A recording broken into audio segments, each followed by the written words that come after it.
भिक्षु संघ के वर्षावास के अवसर पर विशेष धम्म देशना आज दिनांक 27 अगस्त 2020। ये धम्म देशना हम मूल पाली त्रिपिटक के आधार पर दे रहे हैं, जिस त्रिपिटक में तथागत भगवान बुद्ध की मूल वाणी संग्रहित है। उसी त्रिपिटक के ग्रंथों में से अंगुत्तर निकाय ग्रंथ से कुछ सूत्र पर हम चर्चा करेंगे। चिरं तिष्ठन्तु सद्धम्मो लोको हन्तु सुखी सदा। सद्धम्म इस धरती पर दीर्घ काल तक टिका रहे और सद्धम्म को जानकर उसके रास्ते पर चलकर लोग अपने जीवन को मंगलमय बनाए, कल्याणमय बनाए। यही भावना तथागत भगवान बुद्ध के हृदय में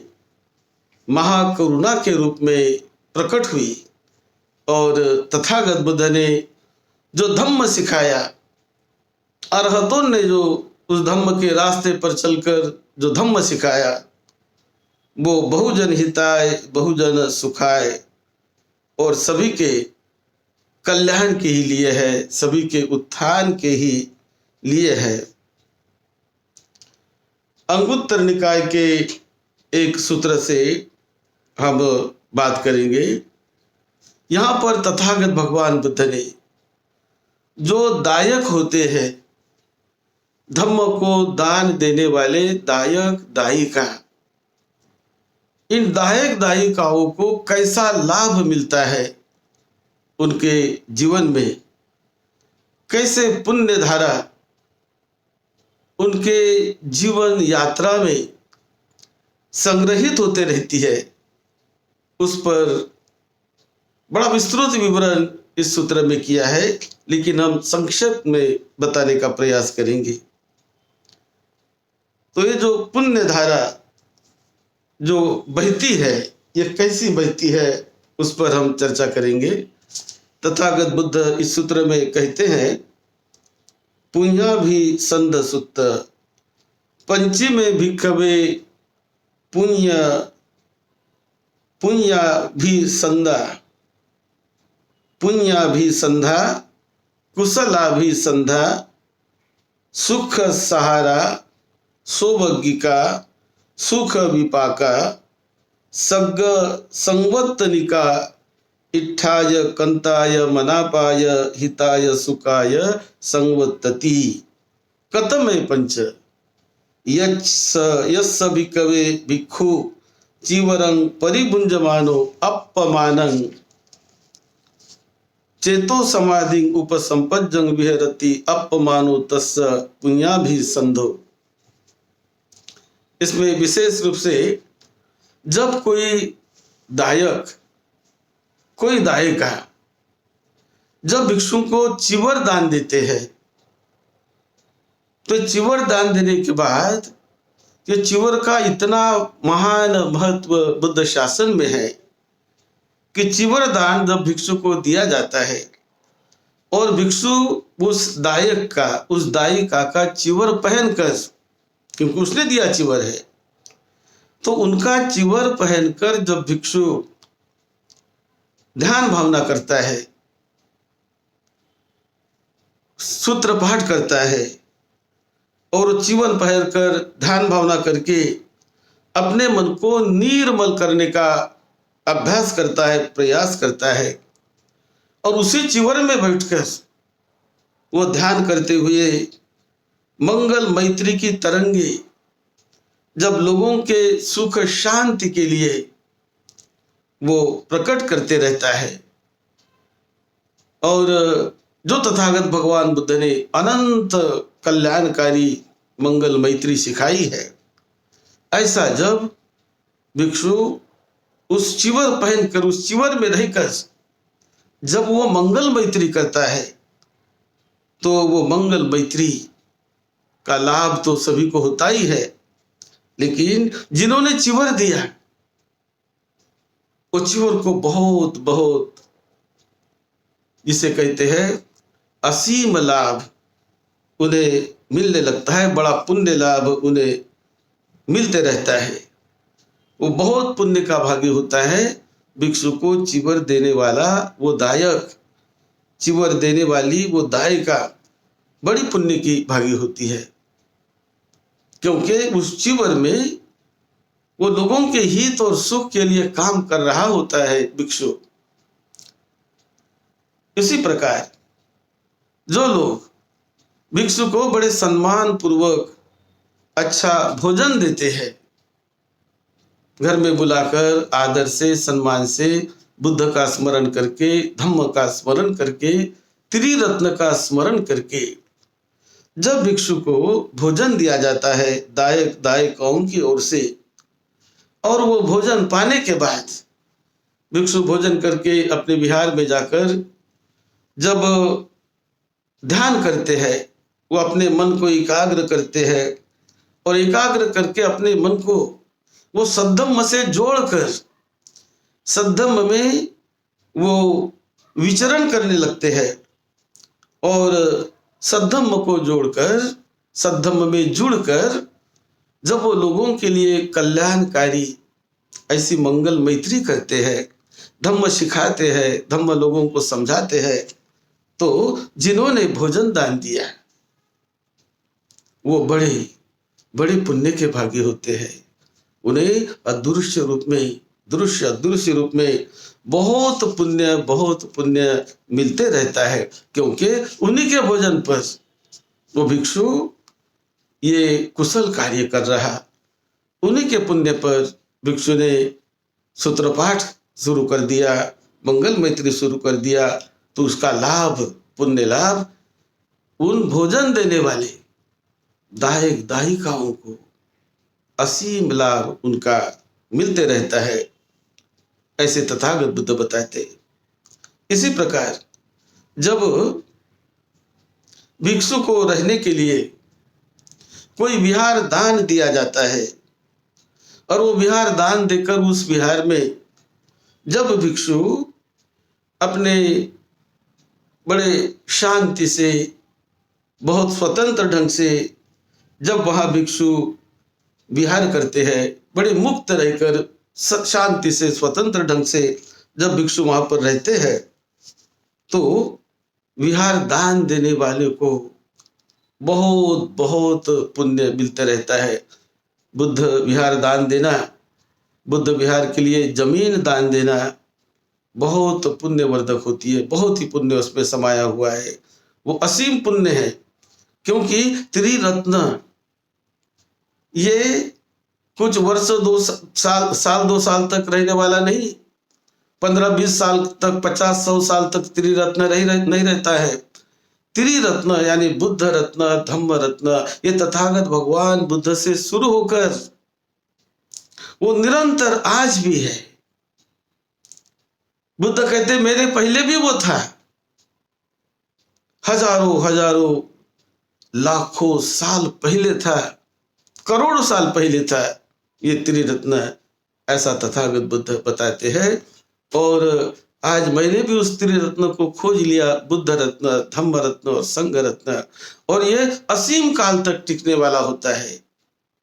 तो इसलिए जितना दीर्घ काल तक ये सद्धम्म टिकता है, और ऐसे दीर्घ काल तक टिकने वाले सद्धम्म के लिए, उसके संरक्षण के लिए, उसका जतन करने के लिए जब हम जमीन दान देते हैं, जब हम विहार बनाते हैं, विहार दान देते हैं भिक्षु संघ को, तो इसमें हमने त्रिरत्न को दान दिया। आगत अनागत भिक्षु संघस्य देम, ऐसा वहां कहा जाता है कि ये जो हमने विहार का दान दिया वो जो भूतकाल में जो भिक्षु हो गए उनका भी स्मरण करके हम दान देते हैं। वर्तमान काल में जो भिक्षु संघ होता है उनका भी स्मरण करके हम दान देते हैं। और भविष्य में जो भिक्षु संघ आएगा उनका भी स्मरण करके हम दान देते हैं। तो ये दान त्रिरत्न के भिक्षु संघ को दिया हुआ दान, ये बहुत बहुत पुण्य देता है उस दान देने वाले लोगों को, उस दायकों को, उस दायिका को बहुत बहुत बड़ा पुण्य लाभ, पुण्य के वो लाभी होते हैं, पुण्य के वो अधिकारी होते हैं, क्योंकि उसका पुण्य मिटता नहीं। जैसे दान देने वाला व्यक्ति चला जाएगा, लेकिन जो दान उन्होंने त्रिरत्न के लिए दिया, बुद्ध विहार के लिए दिया,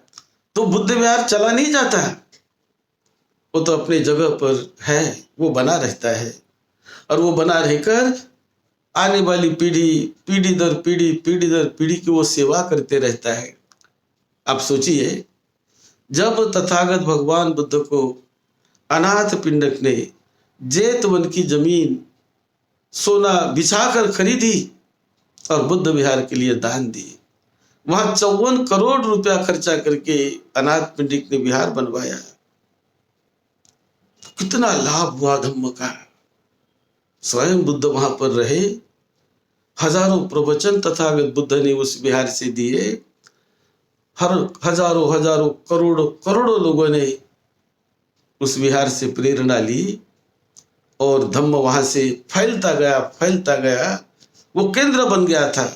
तथागत भगवान बुद्ध जहाँ रहते थे। और वो बुद्ध विहार बनाकर, जमीन दान देकर, बुद्ध विहार दान देकर अनाथ पिंडक ने जो पुण्य पाया उसका तो कोई ठिकाना नहीं, कोई सीमा नहीं। असीम पुण्य, असीम अनंत पुण्य के वो लाभी बनते हैं, क्योंकि कितना उससे धम्म का प्रचार प्रसार में योगदान रहा। और अनाथ पिंडक धम्म से जुड़ गए, दायक करके जुड़ गए, वो धम्म को दान देने वाले बने। तो जो धम्म को दान देने वाला बनता है, अपने मन में दायक का संकल्प करके कि मुझे धम्म का दायक बनना है, मुझे धम्म को दान देना है, धम्म को बढ़ाने के लिए, उनको सुरक्षित रखने के लिए मुझे दान देना है। मेरा कुछ न कुछ हिस्सा मेरे परिश्रम का, मेरे मेहनत का, जो मैं कमाता हूँ मेहनत से, उसका कुछ न कुछ हिस्सा सद्धम्म के लिए जो देने का संकल्प करके जो दायक दाई का दान देते हैं, उसका महान महान पुण्य उन्हें मिलते रहता है। और उसी प्रकार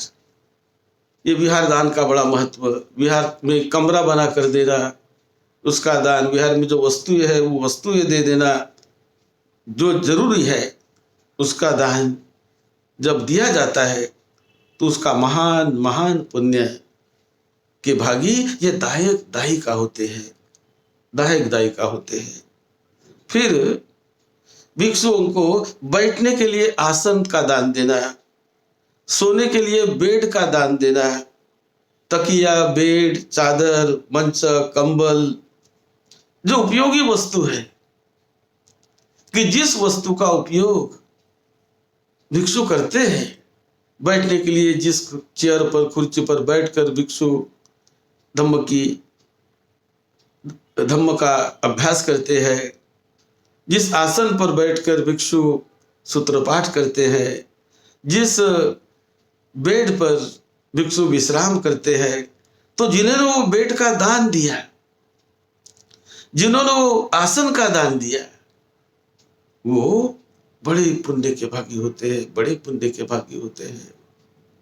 और वो कैसे पुण्य के भागी होते हैं, वो अंत में तथागत बुद्ध ने एक बात बताई, वो हम बताएंगे आपको। तो बड़ा पुण्य मिलता है दायक दायिकाओं को। फिर पांचवा, भिक्षु को जब कोई दवाओं का दान दिया जाता है, कभी भिक्षु बीमार रहा तो बीमारी में उनको दवा का दान देना, औषधि देना और उनकी सेवा करना, तो उससे वो अपनी व्याधि पर विजय पाता है, बीमारी से बाहर निकलता है। तो किसको पुण्य मिला कि जिन दायक दायिकाओं ने दान दिया, दवा का दान दिया, द्रव्य दान दिया, उसके दान पर वो भिक्षु अपनी बीमारी का इलाज करता है, व्याधि का इलाज करता है, उससे बाहर निकलता है। तो इसका जो बहुत पुण्य, बहुत दान उस दायक दायिका को वो मिलने लगता है। दायक दायिका उसके उस दान के सही मायने में उस पुण्य के वो भागी होते हैं, पुण्य के भागी होते हैं। अपमानो तस्य पुण्याभि संदो, अपमानो यानी उनका जो पुण्य होता है दायक दायिकों को मिलने वाला, उसका कोई प्रमाण नहीं, बहुत अनंत काल तक वो पुण्य उसे मिलते रहता है। क्योंकि जो दान दिया, वो दान का जो स्मरण जब जब जो करते रहते हैं, जब जब उसका स्मरण उसके चित्त के साथ होते रहेगा, तब तब वो पुण्य के भागी बनेंगे, पुण्य मिलता रहेगा। इसी प्रकार अपमानो कुशलाभि संधो, यानी उन्होंने जो कुशल कार्य किया, तो ये त्रिरत्न के लिए कुशल कार्य किया, सद्धम्म के लिए कुशल कार्य किया, इसीलिए उस कुशल कार्य का जो फल मिलता है वो अप्रमाण मिलता है, बहुत लंबे अरसे तक मिलते जाता है। अपमानो सुख सहारो, सुख सहारो यानी ये जो हमने दान दिया बड़े प्रसन्न चित्त से, बड़े सेवा भावना से, तो वो दान का पुण्य अपमानो, प्रमाण नहीं, सीमा नहीं, असीम उन्हें सुख मिलते रहता है, मिलने लगता है उसके जीवन यात्रा में, इस जीवन में, आगे के जीवन में, हर जगह उन्हें वो पुण्य मिलते रहता है। अपमानो सौभाग्य को सुख विपाको, यानी जो अप्रमाण ऐसा सुख कुशल कार्य का परिणाम स्वरूप उन दायक दायिकाओं को मिलने लगता है, जो सही मायने में शुद्ध चेतना से भिक्षु संघ को दान देते हैं, उसे बुद्ध पुत्र मानकर दान देते हैं कि ये जो काम कर रहे हैं भिक्षु, ये सद्धम्म का काम है, ये बुद्ध शासन का काम है, और अपना त्यागी जीवन जीकर, घर बार छोड़कर, अपने सारे रिश्ते नातों को छोड़कर जब भिक्षु ये काम करते हैं, और ऐसे भिक्षुओं को जब दान दिया जाता है, अच्छा काम करने वाले भिक्षुओं को, तो उसका बहुत सारा पुण्य विशेष रूप से वो दायक दायिकाओं को मिलने लगता है। अपमानो सग संवत्तनिको, यानी ये जो उन्होंने दान दिया, जो भोजन दान है, वस्तु दान है, तो विहार के लिए जो दान है, तो इस दान का पुण्य असीम ऐसा मिलने लगता है। और इत्थाय कंताय मनापाय हिताय सुखाय संवत्तति, ये दान देते समय जो उपासक उपासिकाएं, जो दायक दायिकाएं, ये दान देते समय जो संकल्प करते हैं, जो मन की कामना करते हैं कि मैं तुम्हें त्रिरत्नों को दान दे रहा हूं, मैं त्रिरत्नों को दान दे रही हूं, इस दान के फलस्वरूप मेरी ये मनोकामना पूरी हो जाए, इन दान के फलस्वरूप धम्म की पुण्य बल से मेरी ये इच्छा पूरी हो जाए, मुझे ये मिले, मुझे वो मिले, मेरे परिवार में ये हो जाए, मुझे ऐसे सुख शांति मिले, ऐसा जो संकल्प दान देने के बाद, दान देते समय, दान देने के पहले और दान देते समय, दान देने के बाद जो दायक दायिका ऐसा संकल्प करते हैं, तो उन्हें उनके इच्छा के अनुरूप मिलने लगता है, उनके मन के अनुरूप मिलने लगता है, जो वो चिंतन करते, जो चाहिए ऐसी चीज उन्हें लोकीय अवस्था में भी मिलने लगती है, और बड़ा उनका सुख ही सुख, कल्याण ही कल्याण होता है। इसी प्रकार दान, यदि शीलवान गुणवान सदाचारी भिक्षु को जब दिया जाता है तो उसके फल का कोई मोज माप नहीं, क्योंकि शील ये अनंत होते हैं और त्याग सेवा ऐसा इसका मोज माप नहीं। जो त्याग होता है ये त्याग भी कभी खत्म नहीं होता है, त्याग से त्याग बढ़ते जाता है, शील से शील बढ़ते जाता है। और जो शीलवान भिक्षु को, त्यागी भिक्षु को जब दान देने का अवसर मिलता है तो वो तो दायक दायिकाओं के लिए एक बड़ी महान महान पुण्य का अवसर होता है, महान अवसर होता है। तथागत बुद्ध को किसी ने दान देना तो कितनी बड़ी बात है, कितनी बड़ी बात है। फिर दान के बारे में तथागत बुद्ध बताते हैं, बहुत सुंदर बताया, मैं सूत्र से ही पढ़ के बताऊंगा। महादधिं अपरिमित महासरं बहुभैरवं रत्न गणानमालयं नज्जो यथा नरगण संघ सेविता पुथु सवंती उपयंती सागरं। जिस प्रकार ये जो बारिश होती है और बारिश पहाड़ों पर पर्वतों पर होकर जो बारिश का पानी नदी से बहते हुए वो आता है और वो पानी बहते हुए महासागर तक चला जाता है, वो नदी से बहते हुए। लेकिन ये नदी से बहते हुआ पानी जहां से वो बह रहा वहां से सागर तक जाने तक कई हजारों लोग, लाखों लोग उस पानी का लाभ लेते हैं। हर गांव में, हर शहर में, जिस जिस गांव से, जिस जिस शहर से वो नदी गुजरती है तो लोग उस पानी से, कोई लोग पानी पीते हैं, उस पानी का उपयोग करते हैं, उसमें कोई नहाते हैं, कोई पानी अपने पशु पंछियों को पिलाते हैं। तो उस पानी का कितना उपयोग,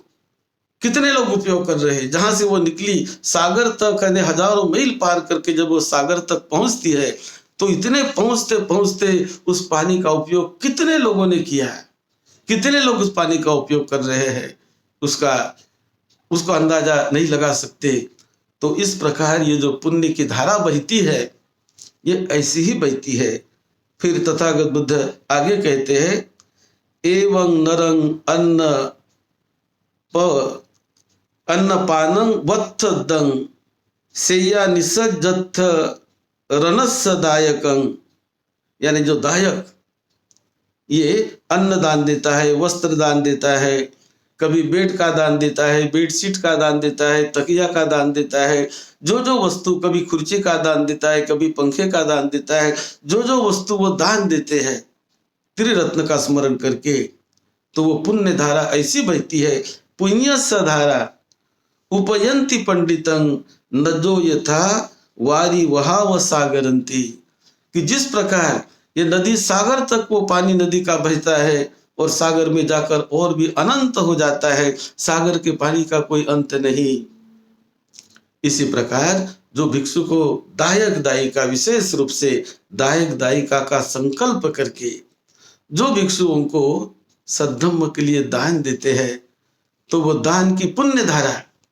ये नदी के पानी जैसी वहां महासागर तक बहती हुई जाती है। इसी प्रकार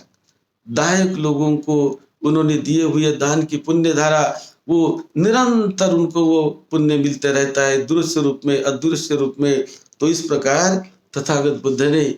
ये धम्म का स्मरण करके, त्रिरत्न का स्मरण करके बुद्ध शासन के लिए, उसके संरक्षण के लिए, उसके प्रचार प्रसार के लिए दिया गया दान इतना महान महान कल्याणकारी होता है कि बहुत ही वो लोगों का हित और कल्याण करने वाला होता है। क्योंकि बुद्ध विहार, ये बुद्ध विहार केवल एक व्यक्ति के लिए नहीं होता है, बुद्ध विहार केवल कुछ सीमित व्यक्ति के लिए नहीं होता है। बुद्ध विहार तो धम्म के लिए असीम लोग उसका लाभ लेने वाले होते हैं। वर्तमान पीढ़ी, भावी पीढ़ी और सभी पीढ़ी उनका अपना लाभ लेते हैं। वहाँ जाकर ट्रेनिंग लेंगे, वहाँ जाकर अपना अभ्यास करेंगे, ध्यान भावना करेंगे, मेडिटेशन करेंगे और वहां दान कार्य करेंगे, क्योंकि वो कुशल कार्य के लिए ही बुद्ध विहार का उपयोग हमेशा कुशल कार्य, मंगल कार्य, लोगों के हित और सुख और शांति के लिए, इसी प्रकार वो सद्धम्म के लिए कि सद्धम्म आगे बढ़े, सद्धम्म का विकास हो, उसका संरक्षण हो, अधिक से अधिक लोग बढ़ते रहे, तो लोगों ने बुद्ध विहार से जुड़ना चाहिए, सद्धम्म से जुड़ना चाहिए, तो जीवन धन्य धन्य हो जाता है। त्रिरत्न से जुड़ना चाहिए, त्रिरत्न का दायक बनकर, बुद्ध विहार का दायक बनकर, कि बुद्ध विहार में देना है मुझे, सेवा करनी है मुझे, त्याग करना है मुझे, सेवा करनी है मुझे। तो उस जो सेवा करते हैं हम त्रिरत्न की, उस सेवा से जो पुण्य मिलता है वो तो महासागर में जैसा पानी वो बहते जाता है, और महासागर के पानी का कोई हम उसको गिन नहीं सकते, वो अनंत होता है वो। इसी प्रकार सद्धम्म की, त्रिरत्न की सेवा करने वाले को मिलने वाला पुण्य असीम होता है, अनंत होता है, और ये पुण्य मिलता है दायक दायिकाओं को, क्योंकि भिक्षु संघ ये संपूर्ण रूप से जो अवलंबित होता है, जो डिपेंड करता है, अवलंबित होता है, वो दायक दायिकाओं पर ही, दायक दायिकाओं के सपोर्ट से, उनके सेवा से, उनके त्याग से भिक्षु संघ ये अच्छा बनता है, बढ़ते रहता है, बढ़ते जाता है, और अच्छे से अच्छे वो काम कर सकता है। दायक दायिकाओं का अच्छा सपोर्ट मिलता रहे, तब यदि ना मिले तो संघ मजबूत नहीं बनेगा, विहार अच्छा मजबूत नहीं बनेगा। तो हमने संकल्प करना चाहिए कि मैं विहार के लिए क्या दान देता हूं, कितना दान देता हूं, कैसे मैं सेवा करता हूं, त्रिरत्न के लिए क्या मैंने किया, कैसा मैंने दान दिया, क्या मैंने सेवा की, मेरे पवित्र हाथों से सेवा हुई कि नहीं, सेवा मैंने की है कि नहीं की है। तो संकल्प करना चाहिए कि मुझे मेरे पवित्र हाथों से, ये जीवन से, पवित्र हाथों से मुझे सेवा करनी है, त्रिरत्न की सेवा करनी है, जो त्रिरत्न असीमित लोगों का, अनंत लोगों का कल्याण करने वाला होता है। बुद्ध, धम्म और संघ, ये त्रिरत्न जो एक साथ चलकर जो कल्याण करते हैं लोगों का, उसकी कोई सीमा नहीं। तो इसी प्रकार तथागत भगवान बुद्ध ने ये दायक दायिकाओं के लिए जो हम दान देते हैं, वो कैसे पुण्य के हम भागी होते हैं, और क्या क्या हमको मिलता है, वो लेने वाले को जो मिलता है उससे देने वालों को ही ज्यादा मिलता है। कि जो पुण्य देने वालों को, लेने वालों को तो एक दिन उसने ले लिया, सामान ले लिया, भोजन ले लिया, तो वो तो अपने केवल जीवन यापन के लिए उसका वो उपयोग करता है। लेकिन जो देने वाला होता है वो जब दान चेतना से, दान भावना से, त्रिरत्न को मुझे देना है, सद्धम्म को मुझे देना है, सद्धम्म के संरक्षण के लिए देना है, उसके फैलाव के लिए मुझे देना है, उसके प्रचार प्रसार के लिए मुझे देना है, ऐसा करके संकल्प करके बड़े प्रसन्न मन से और प्रज्ञा चित्त से, यानी ये प्रज्ञा भावना जगाकर ऐसा जो दान देते हैं वो महान लाभी होते हैं, सुख के, शांति के, और ये सुख शांति के लाभी होकर अपना जीवन वो धन्य धन्य कर लेते हैं। यही बात तथागत बुद्ध ने इस सूत्र में विशेष रूप से बताई है। आप सबको निरोगत्व मिले,